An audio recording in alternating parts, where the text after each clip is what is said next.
Hi, everybody, and welcome to our broadcast today, Build Meets World, episode 4. We've got a great guest today, Adam, my friend Adam, who was on Tremco Live several times. So now he's joining us in the Build Meets World broadcast. Adam, how are you today? I'm doing great.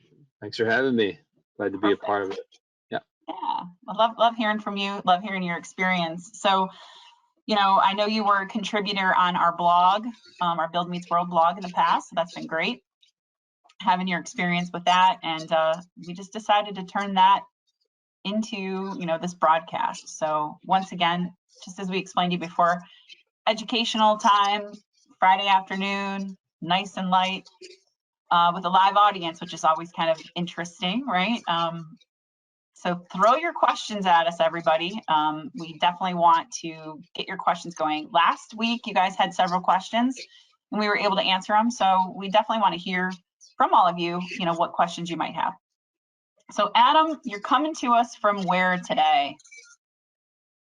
I'm in York at the main, the main testing lab for Intertek, at least architecturally. So was on site, but I came back to the office for this awesome experience. So I know you were on site earlier today, and that's exactly what we want to be able to do one of these days again. But part of what we'll talk about today is the last time I saw you in person, which was on site. So that's part of this, right? We want to be able to engage with people in this setting, but also, you know, come to where you're at. So I think a trip to York, to your testing lab for sure will be on the dockets for us to take a look at. Yeah, that'd be great. For sure. And the same thing with anyone watching today, if there's something specific that you think would be interesting to show when we go and visit Intertek, you know, let us know. But that is where Adam's coming from today, calling in from Pennsylvania with Intertek. So, you know, just so everyone who might not know you or saw previous broadcasts with you, tell us a little bit about your experience in the industry. Yeah, so I've been an engineer now for about 15 years and been involved with building enclosure consulting and commissioning and testing for about that time frame with Intertek. It was architectural testing.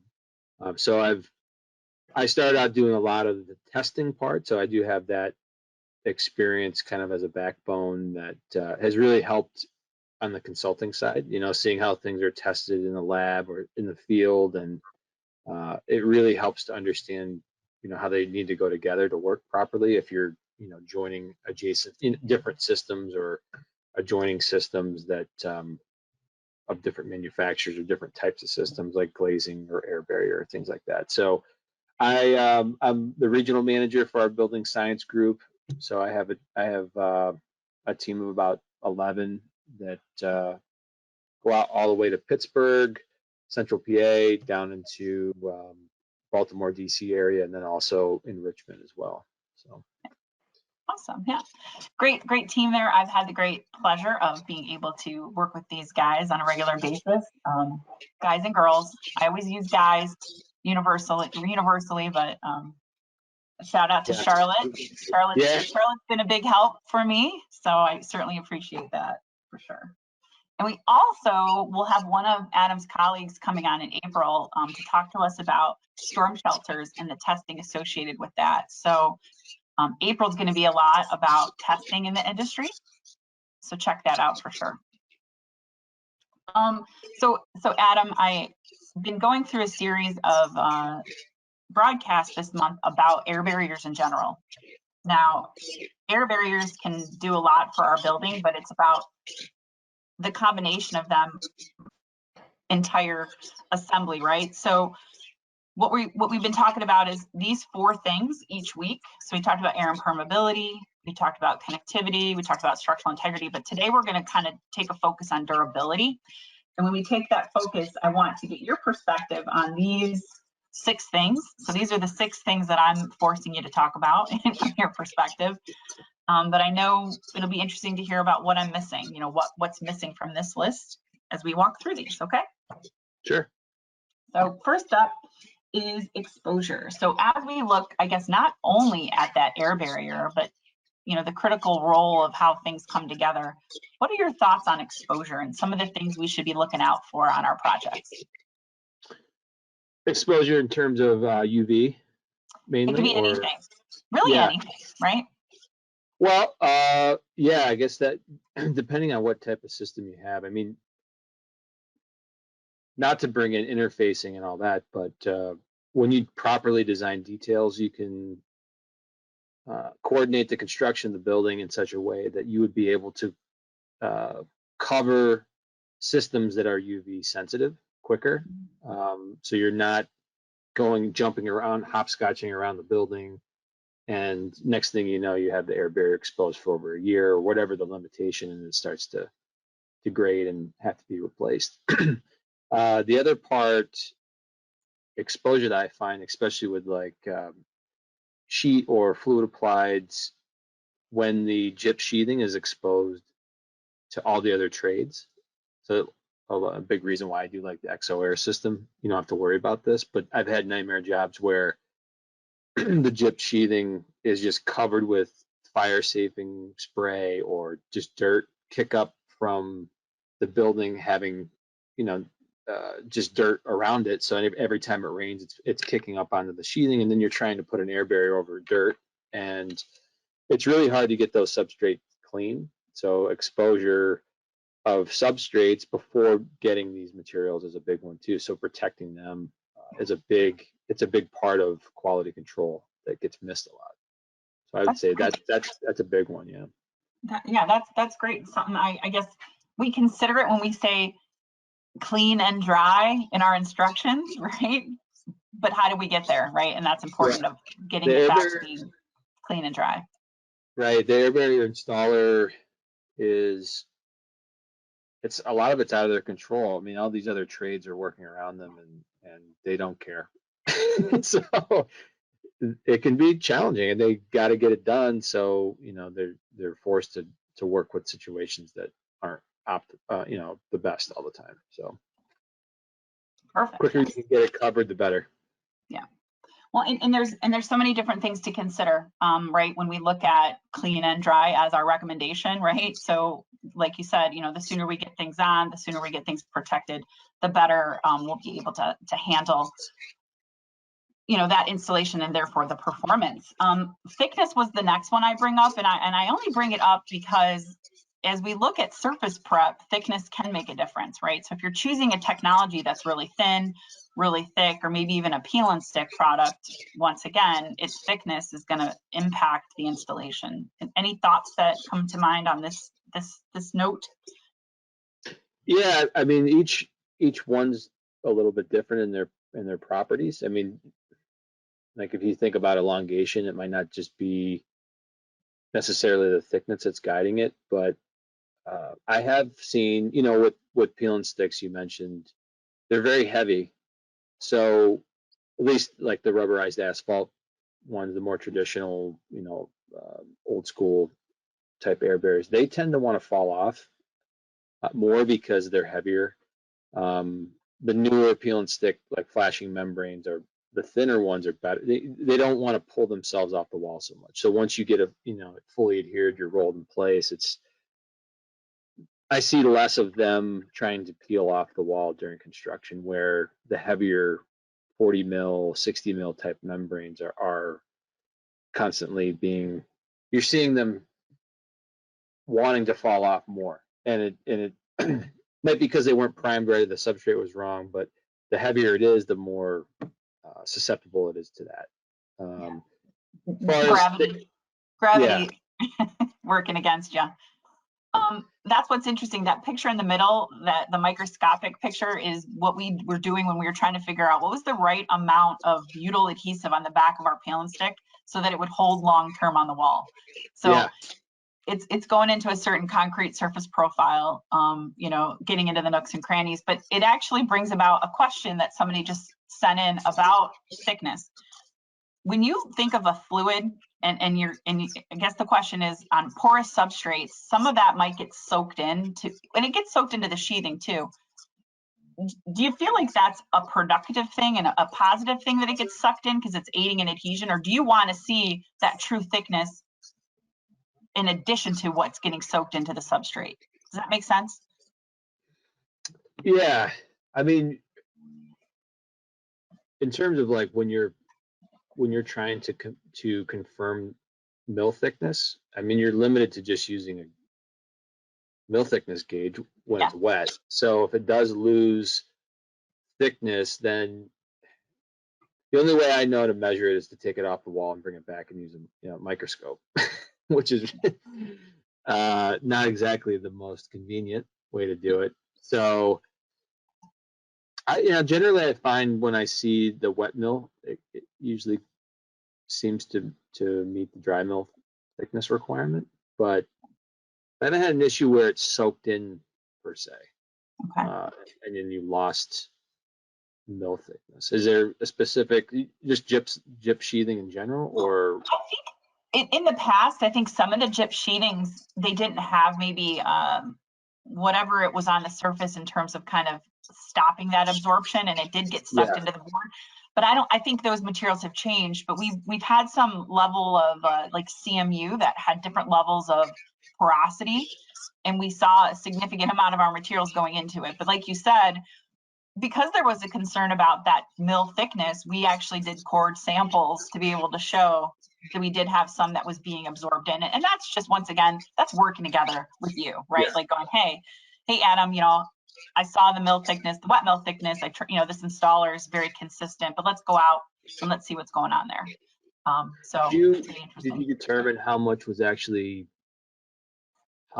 the solids were absorbed into the substrate, like how much you lost? I mean, I could see something absorbing in, but it seems like the molecular mass or the size would have a hard time really substantially getting in there. But I mean, I could be completely wrong. Like, I don't know. I think that's what's kind of interesting with like those microscopic images, and maybe we'll share that. I mean, it's interesting to me. I'm not sure if all of our viewers will be as interested as you and I would be, but yeah, so it's just maybe a 5 to 7 mil difference, right? That is actually kind of going into, once again, the scientific word of nooks and crannies of the substrate. Nooks and crannies makes me want an English muffin. I just got it this weekend, and it actually says that on the side of the package. It says nooks and crannies on there. Never knew that. Yeah. So that, once again, just that's where we kind of have that collaboration and conversation. So for the person that was asking that specific question, absolutely, we can have a conversation with you and work with you as the manufacturer to help liaison that conversation back to the design professional on that job. If it might just be a curiosity or maybe something you are working on currently. The next thing is adhesion. And I think so many different things when we think of durability, right? Like you just mentioned, right? If it's the technology, is it going to adhere long term? The durability of everything we're trying to protect is going to be in question, right? So what comes to mind with adhesion and durability? I often get the question, like if we're doing adhesion testing, oh, it's never going to see, that's way above the wind load for the building or whatever it is. But if you're not hitting the adhesion performance, generally it's indicating that I would say pretty much 100% of the time it means something wasn't done right in the prep, which is going to tell you that the substrate wasn't cleaned, it's dirty, and that it's going to lose adhesion over time. And I have seen where even buildings that I helped on, a year previous, there was maybe an area that a detail I wasn't able to look at, and there's the leak there. We pull it open, and there's peel and stick membranes or fluid applies that aren't adhered anymore, when a year ago they were. So why was that? And generally you look underneath it and it was installed over dirt, or something, or the substrate wasn't prepped right. So adhesion, to me, doing adhesion testing is absolutely critical, especially in the early stages of the installation, making sure the installer understands what's going on. If you can catch it early, because if they're not hitting those adhesion requirements, means they're doing something wrong. Now, I have found with gyp sheathing, the facer adhesion seems to vary quite a bit, and I have gotten pushback from gypsum manufacturers, and their responses don't test near the edge of the sheathing, which makes no sense. So in other words, what's happening is we're doing the adhesion test and say 16 psi is your requirement. It's the puck is pulling off the wall at 13, but it's not the adhesion of the air barrier to the facer, it's the facer adhesion to the core. And that's something that I think the industry hasn't really addressed yet. And it seems to happen quite regularly. I think there's been a response by air barrier manufacturers to lower it. I've seen like 12 psi, but I don't think that's. I think something needs to happen to hold the gypsum manufacturers to a higher level too. So I don't know what that is yet, but it seems to happen a lot, and then you're kind of stuck because you don't really know if there is an issue with that. Yeah. Well, and I think that's critical, right? Because as you know, if we're failing at 13 psi, that means the membrane's bond to the facer is stronger than the facer to the core. So that opens up a whole nother situation to talk through, right? So I love that, and once again, it's interesting to me, and I would love, to share some of the testing that we've done, even age testing, to kind of show that, because we've had project specs, Adam, that they want 30 psi regardless of the substrate. That's not. You'll get that maybe 1 out of 100 times on gypsum sheathing. And you have to be real careful when you're cutting around and isolating it. So, for those of you that might not be familiar with that test, it's featured in the fourth picture over from the left there, and you have to isolate around the puck that you're testing. And sometimes people are puncturing into the sheathing, right, as they're cutting, which already starts to weaken the bond of that face to the sheathing. So something to consider, but I love that as something to look into for future. What about compatibility and durability as it relates to durability? Yeah, this is one. The tricky ones are the chemical compatibility issues that don't show themselves until a year later. And that happens a lot. I will say, it seems like UV seems to be a driving factor with that.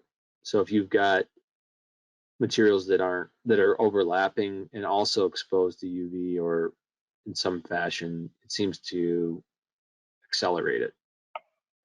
Now that's not always the case, but it seems like UV is a big one. It's a very good catalyst. I don't know if that's the right word, but well, and there's things that you can do and things we've done.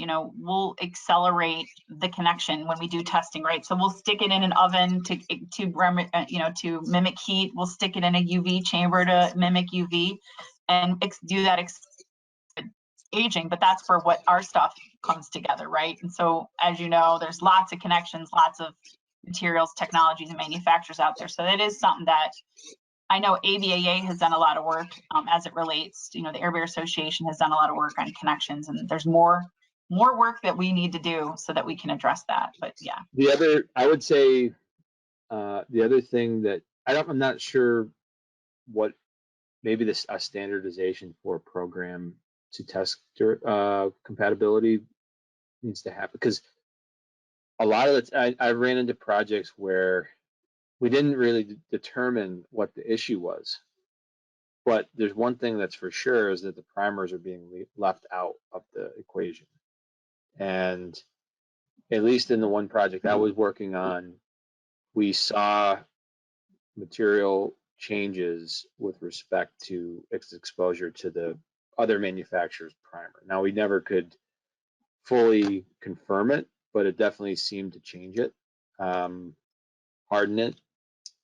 So I don't think, like, when you send membranes to the sealant like Dow or a sealant manufacturer to do compatibility checks, I don't think the primers along on the ride, to go with it. I think that is a component that's getting missed.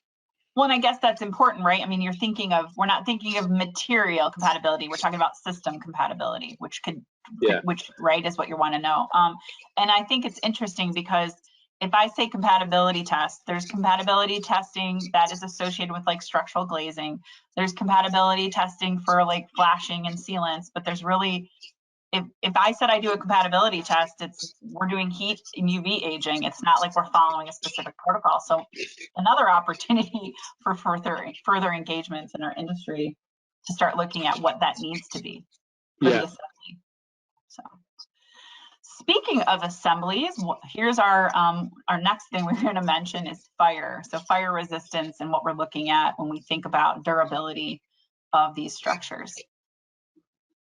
Yeah, I think we're one of the #1 countries in the world that care about fire resistance. As far as flame spread within a building, that's NFPA 285 is, for those, I'm not sure who's on the call, but that's a huge one in terms of compartmentalizing in a way, flame spread up the building. So that's huge with durability. I mean, you don't want a building that's going to burn down from the first floor all the way up to the 40th floor. So I think, 5 years ago, projects were really stumbling on this, but now it seems, there's a lot of solutions out there for it. You shouldn't have an issue getting through that at this point. So, which is great, because that means the buildings are safer and built, in a manner that's not going to burn down. So the other ones, I think you've got E84. Is that the top right? Yeah. So just how flammable a material is. And I'm trying to think what the lower right is. That one's more for roof materials, but it is. That's UL 790. Yeah. So yeah, in all cases, we're just trying to make sure we're measuring, how flammable something is and how quickly it can spread to within a building. So every material that's on the building has to go through something like this. Exactly. And that's, I put a combination of things, right? Because, we're concerned about it on the material level. We're concerned about it for the roofing membrane. We're concerned about it for the wall, right? So how everything comes together in your system, once again, contributes back to your durability. We did just get a question in about global adoption of standards. So, I'm sure you experienced this, right? Like, where's the project located? The project, on the coast of Miami is going to be a little different than inland. The project in Canada, and then as we go overseas, there's different requirements. Do you see that there will ever be a trend to start to kind of make these universal in terms of requirements? Loaded question there for you, I'm sure. Yeah. I would say in North America maybe, but Europe has their own set of standards, and they are definitely different in subtle ways. They're not, you can't compare them. I've run into that a lot with curtain wall testing specifically. Yeah. I think that's going to be a hard one to get through, because there's a lot of pride involved in the development of those. So if it was going to be a standardization, it had to be how they would, I think, melt into one for each. You take one of those comparable standards and make them together. But yeah, I don't know. That one's or maybe one wins out. I don't know. That is a tough question. I think it's whoever has. Thought we'd throw that out there. Thanks for the question that came in, the questions that came in, because I think it would be great if we had it, but there's so much history there that sometimes that's what's hard and difficult for us to get past, but it would be great. I think we would all learn from each other in terms of, experiences, especially as we start to look at something like life safety. The last of the 6 that I have prepared was about connectivity, right? So, we've gone through a couple different topics here, but how everything comes together is certainly a big contributor to durability. And I wanted to reference some of the work you've done here. Obviously, you've done a lot of work with the ABA, but this one in particular talks about the interfaces, right? That's connections. So talk to me a little bit about what's going on here. Yeah, so durability in my mind, it's everything wants to move on the building. So the interface is where a lot of that movement happens. With curtain wall, we're tying their perimeter seals to the air barrier. So we have to make sure the expansion of the aluminum is accounted for in the sealant joint size, slab deflection, dead load, dead load from slab, or slab deflection from dead load, or what are some others that would occur there? Well, in any event, you have different systems moving in different ways. So if you don't have the ability to accommodate for that movement, that material that's connecting the two is going to break. So we find that a lot.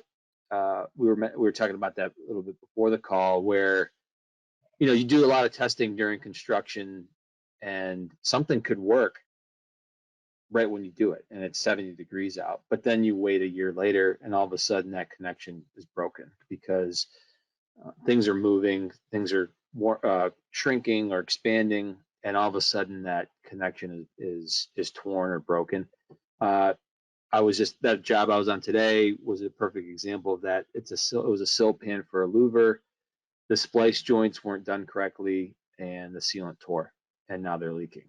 So it didn't accommodate for that expansion and contraction. So using the right technology at the perimeter of the opening is key. Accounting for that slab deflection, that's one that's commonly missed on.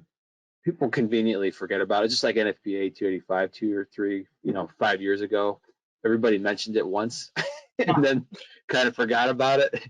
Deflection joints are like that. No one wants to really deal with them, but they exist, and that movement has to be accounted for, and it can be complex to allow for the air barrier membrane to be able to move there. And then how does that work its way into the roofing system or the glazing system to allow for the same movement? And are they moving differently? Sometimes you can have a curtain wall that's dead loaded at the ground, goes up 4 stories, but the wall, is is dead loaded at each slab. So then their deflection joints are different than the curtain wall. And then maybe you would have a shear condition at the jam perimeter joint between the curtain wall and the air barrier. Can the material take that?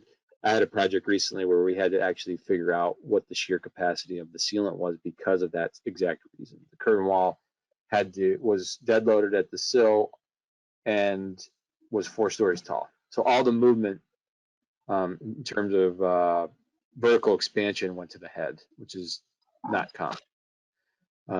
So yeah, those things are very important. I mean, you can look at them before they get covered up, but what are they doing a year later or 2 years later when they didn't account for that movement?